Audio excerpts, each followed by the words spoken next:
Hey there, I'm Chris from Intro Games with a quick look at Treasure Seekers. This is a gateway pick up and deliver race game for 2 to 4 players ages 8 and up and takes about 30 minutes to play.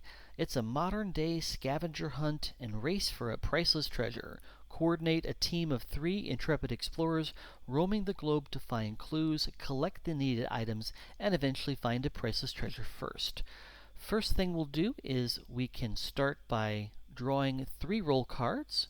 So I'm just going to take 3 cards here, put them face up on my player board, and each of these roll cards does a couple of different things. One, I have kind of a sense of a person here.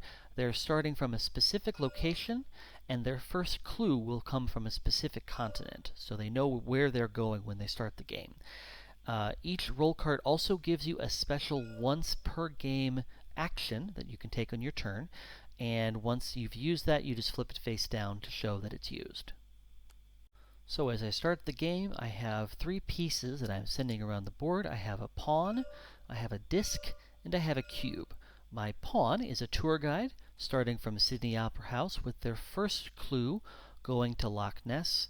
My disc is a soldier that's starting from Socotra Island in Africa, and they're heading to Borobudur Temple.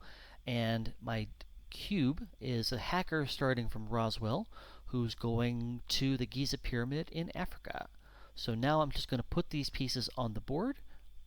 Alright, so I've set my pieces up around the world along with my opponent's pieces in green. Just to show my clue cards here again, my pawn's trying to go to Loch Ness, and in order to unlock or discover the clue, they're going to need a specific item. In this case, it's an outfit. The disc going to Borobudur will also need an outfit, and the cube going to Giza is going to need a permit. So in order to put these pieces on the board, we're just going to draw cards from this locations deck. There are 6 types of items. We have a guide, a key, a map, an outfit, a permit, and a ring. So when we start the game, there will be 1 of each item on the board somewhere, and whenever 1 item is removed from the board, we'll draw a locations card to put another one back out immediately. So with the items distributed to random locations, we can start play.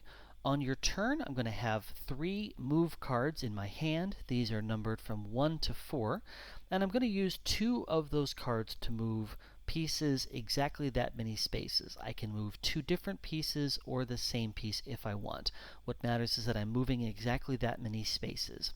If my piece stops on an item, I collect it. So for example, I'm here on Loch Ness. I can play a 2 to move 1, 2 spaces, and I collect the item underneath because I stopped there. And I'm just going to take this, put it on my player board. Each character has a maximum of 2 slots for items, so if they collect a 3rd item, they have to discard one of the item. If 2 of my pieces stop on the same space, they can trade items back and forth amongst each other. If one of my pieces stops on the same spot as an opponent's piece, I can copy an item that they already have. And of course, again, whenever an item is taken off the board, a location card is flipped, and another version of that item spawns somewhere on the map. When I stop my movement on the right place, in this case Loch Ness, with the item that I need, my piece is right here in Loch Ness, so I've made a discovery. This unlocks my next clue. So I'm going to take this card, and it says to draw from South America. So I'm going to draw a South America card. This is where my discovery in Loch Ness is sending me. I'll discard the item that I used. I'll flip this card face up, and I'll flip the Loch Ness card face down to show that it's been discovered.